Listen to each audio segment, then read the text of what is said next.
یہ اپنی حکومت کو اگلی صدی میں لے کے جانا چاہ رہے تھے. تو انہوں نے دیکھا کہ یار یہ جو یورپ کی کوئی قوم اٹھتی ہے وہ دوسرے پہ چڑھ دوڑتی ہے تو ان کی سیکیورٹی جو ہے وہ انڈرمائن ہو جاتی ہے. 1.5-2 صدیاں تو انہوں نے آپس کی لڑائی چھوڑ کر یہ دوسرے لوگوں کو مارنے کوٹنے کے اوپر صرف کر دی تھی. لیکن مستقبل کے اندر یہ والے خاندان جو تھے، ساشی تھیوری کی بات کر رہا ہوں، یہ والے خاندان امریکہ منتقل ہو گئے. پھر امریکہ کے اندر سینٹرل ریزرو بینک بھی قائم ہوا. دنیا بھر کے ہر ریاست اور ہر ملک کے اسٹیٹ بینک یا سینٹرل بینک قائم ہوئے. وہ سینٹرل بینک تمام کے تمام امریکہ کے ریزرو بینک کے باج گزار ہیں، اکاؤنٹ ہولڈر ہیں، اور اپنی جتنی بھی پریشیس میٹل کے ریزروز ہوں یا دوسرے ریزروز ہوں کرنسی کی شکل کے اندر، وہ ان کے پاس رکھتے ہیں. جس طرح آپ اور میں عام بینک کے اکاؤنٹ ہولڈر ہیں، اور عام بینک جو ہے وہ سینٹرل بینک کا اکاؤنٹ ہولڈر ہے. تو سینٹرل بینک جو ہے وہ امریکہ کے ریزرو بینک کا اکاؤنٹ ہولڈر ہے. یوں ایک پورا نظام قائم کر دیا گیا. یعنی آپ کی ٹرانزیکشن جو ہے وہ سینٹرل بینک آف امریکہ سے آتھرائز ہوتی ہے تو ہوتی ہے بھائی. ٹھیک ہے. دنیا کے اندر کریڈٹ کارڈ، ڈیبٹ کارڈ کے لیے صرف 2 کمپنیاں جو ہیں ان کو اجازت ہے. ایک ویزا ہے اور دوسرا کیا پلا ماسٹر. اور ماسٹر اور ویزا جو ہے ایک یورپ نے اپنے پاس رکھا ہوا ہے، ایک امریکہ نے اپنے پاس رکھا.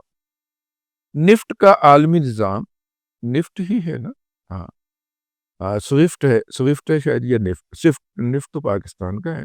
لیکن سوئفٹ کا یہ عالمی نظام کیا ہے کہ اگر ایک ملک دوسرے ملک کو کوئی ادائیگی کرتا ہے، ایک ملک کی کمپنی دوسرے ملک کی کمپنی کو ادائیگی کرتی ہے، تو وہ جو چیک یا جو ٹرانزیکشن ہوتی ہے اس کو وہ نظام آتھرائز کرتا ہے. جس ملک کا مکو ٹھپڑا ہو اس ملک کو وہ نفٹ کے نظام میں سے نکال لیتے. ایران کو نکالا ہوا تھا امریکہ نے پچھلے دنوں یورپ میں 1 سال پہلے ڈال دیا. ٹھیک ہے کہ جناب ایران پیمنٹس کر سکتا، کیونکہ یورپ کے انٹرسٹ بڑے ہو گئے تھے. ٹوٹل پارکو جو پاکستان میں ہے، یہ ٹوٹل فرانس کی کمپنی ہے نا، اس نے ایران کے ہر گلی محلے میں کھول لیے. تو خیر میں عرض کر رہا تھا کہ یہ مالیاتی نظام جو وجود میں آیا، اس کے ساتھ ساتھ ایک دفاعی نظام بھی. یعنی یہ جو مالیات ہوں گے اس کو امپوز کرنے کے لیے، اس کے اطلاق کرنے کے لیے ہمارے پاس قوت کیا ہوگی. تو 56 ممالک میں مختلف جگہ کے اوپر 157 کے قریب بحری، بری اور ہوائی اڈے جو تھے وہ امریکہ نے اسٹیبلش کیے کہ اگر کوئی ہمارے اس مالیاتی نظام کو چیلنج کرے گا تو ہم اس کی آئی تئی پھیر کے رکھیں. ٹھیک ہے. لہٰذا دنیا سے سونا نکلے، تیل نکلے، گیس نکلے، ٹریڈ اس میں ڈالر میں ہونا تھا. اور اس کی وجہ کیا تھی کہ مالیاتی نظام بلڈ اپ کیا گیا تھا. آپ کہیں گے کہ پاؤنڈ سٹرلنگ میں کیوں نہیں ہوا یا ڈچ مارک میں کیوں نہیں ہوا؟ اوریجنل ڈیزائن کے اندر ہی شامل نہیں تھا، کیونکہ یورپ کی جو حکمران فیملیز تھیں وہ ساری کی ساری امریکہ موو کر گئی دوسری جنگ عظیم کے بعد. اور جانے سے پہلے انہوں نے یہ ایٹم بم سارا سیٹل کر دیا سلسلہ. یہ ساری کہانی میں نے آپ کو اس لیے سنائی ہے کہ تب سے لے کے 1944 سے لے کے 2024 تک امریکہ بہادر نے پوری دنیا کے اوپر راج کیا. درمیان میں دوسری جنگ عظیم کے بعد جو ایک آئرن کلیڈ کھڑا کیا گیا اور بہت سارے ممالک روس کے زیر اثر چلے گئے، اور باقی جو ہیں نام نہاد انڈیپینڈنٹ جو تھے وہ اس مالیاتی نظام کے تحت آ گئے.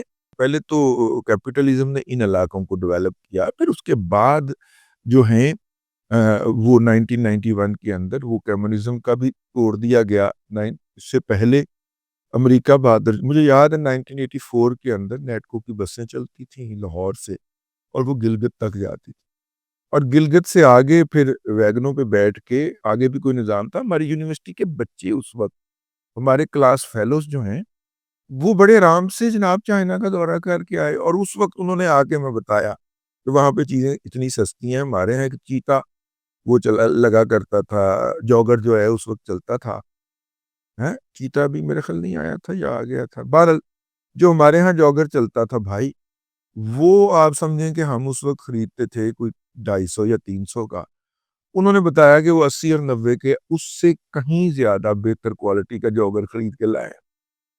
اسٹوڈنٹ لائف میں یہی ہو سکتا ہے نا، تو وہ جناب وہاں پہ آپ اندازہ کریں، یعنی 80s کے اندر وہاں پہ کیپٹلزم آ چکا ہوا تھا۔ یہ ڈین جیاؤ پنگ صاحب جو تھے، اگرچہ ان کے ماؤ تونگ صاحب نے ان کی بہت زیادہ ایسی تیسی کی ہے، لیکن وہ آخر کار کیپٹلزم لانے کا باعث بن چکے ہوئے تھے، اور 1991 میں تو ڈکلیئر ہو گیا نا کہ یو ایس ایس آر نامی کوئی ملک ایگزسٹ نہیں کرتا، تو وہ بھی پھر جس کو پہلے پرے رکھا گیا تھا کہ اس کو ذرا ڈیولپ کرنے کی ضرورت نہیں ہے، تو وہ بھی شامل ہو گیا، تو یوں دنیا کے اندر یک قطبی دنیا وجود میں آ گئی، اور اس نے امریکہ نے پھر جناب انی بات جس کو کہتے ہیں، وہ کویت کے بہانے عراق پہ چڑھ دوڑا، بظاہر ایران کے ساتھ اس کی مخاصمت تھی، لیکن اس نے عراق کے، شام کے تمام وسائل سمیٹ کر ایران کی گود میں ڈال دیے۔ بظاہر اس کا آج تک امریکہ کا چل رہا ہے، بائیکاٹ چل رہا ہے، 1979 کے انقلاب سے شروع ہونے کے بعد بائیکاٹ چل رہا ہے، لیکن اگر آپ اس خطے کے اندر امریکی پالیسیوں کو دیکھیں تو وہ ساری پرو ایرانین آپ کو ملیں گی، ٹھیک ہے۔ افغانستان کے اندر دونوں جو انویژن تھی، رشیا کی بھی اور امریکہ کی بھی، اس کے نتیجے کے اندر ایران اور ایران کی معیشت اور معاشرت 1% بھی ڈسٹرب نہیں ہونے دی، اور دونوں میں امریکہ ملوث تھا۔ اگر ڈسٹربنس ہوئی ہے تو پاکستان کو کرائی گئی ہے وہ ڈسٹربنس، ٹھیک ہے نا۔ تو عرض میں یہ کہہ رہا تھا کہ بظاہر ہمیں کچھ چیزیں نظر آتی رہیں، کچھ چیزیں جو ہے وہ بیکنڈ کے اوپر چلتی رہیں۔ اب 1944 کے بعد 80 سال کے بعد، ویسے کمیونزم کی عمر بھی 80 سال ہی تھی، کمیونزم بھی پورے 80 سال جو تھا وہ مسلط رہا، کمیونزم سوشلزم بھی تقریباً 80 سال، 70-80 سال۔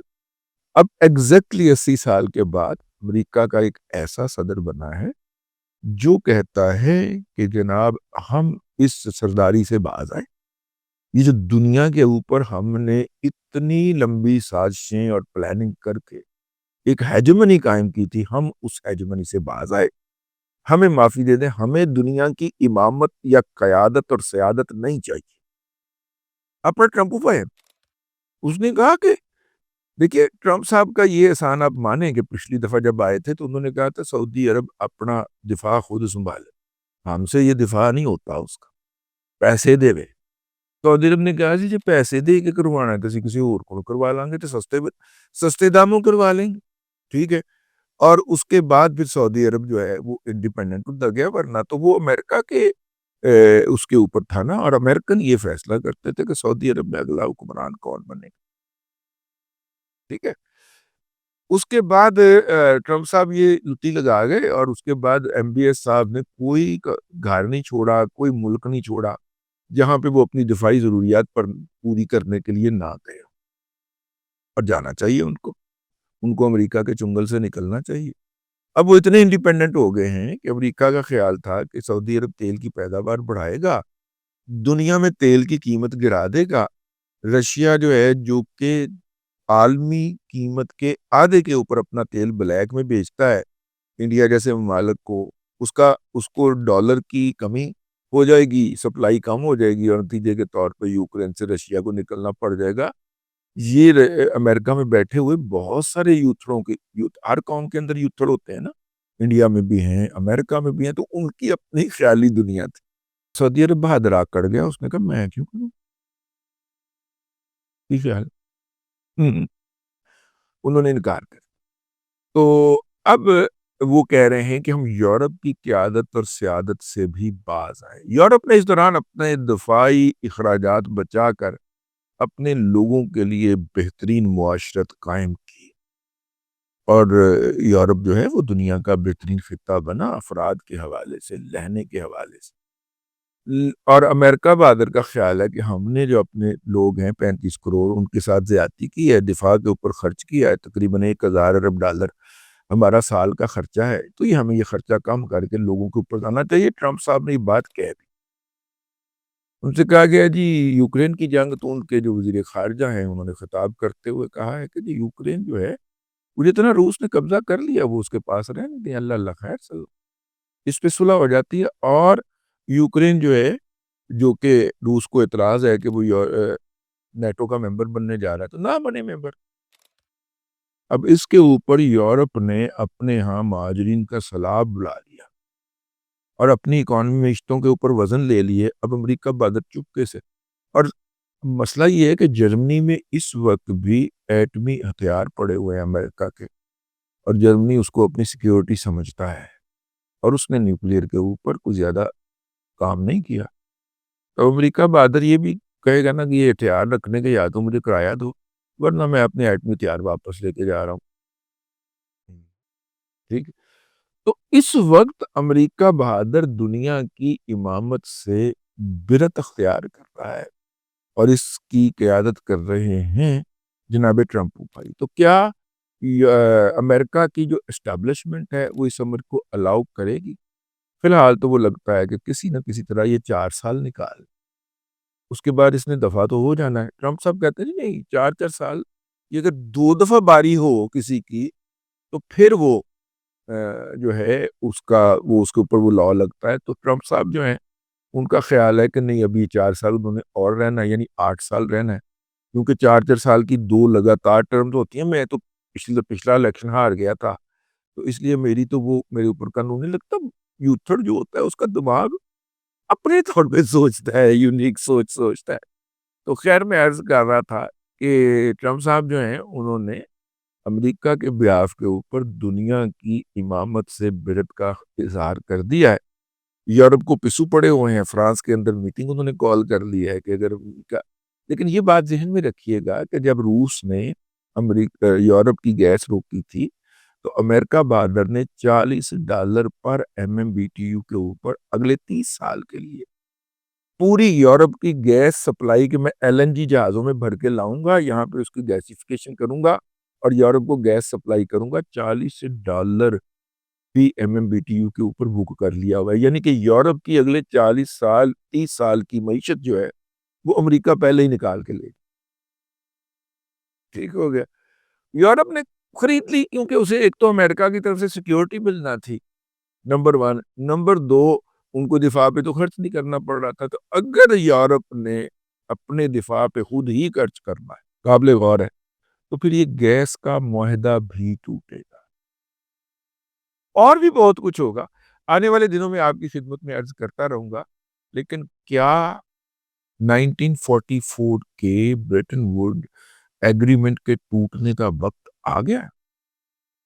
آپ بھی سوچئے، میں بھی سوچ رہا ہوں۔ یہ نظام ٹوٹا تو پھر اس ویکیوم کو اس خلا کو کون پور کرے گا؟ اس کے اوپر بات کریں گے ہم اگلے ولاگ کے۔ بہت ساری قوموں نے تیاری پکڑ بھی لی ہے، اور حیرت کی بات ہے کہ پاکستان بھی اس وقت آن بورڈ ہے نا۔ یہ ہم ہمیشہ پیچھے رہ جانے والی قوم ہے، لیکن اس دفعہ ہم آن بورڈ ہیں اور عین وقت پہ فیصلہ لے چکے ہیں۔ یہ میں آپ کو اگلے ولاگ کے اندر عرض کروں گا۔ اب تک کے لیے اتنا ہی، اگلے ولاگ میں پھر حاضری ہوگی۔ اللہ تبارک و تعالیٰ آپ کو آسانیاں عطا کرے اور آسانیاں خلق خدا میں تقسیم کرنے کی توفیق عطا کرے۔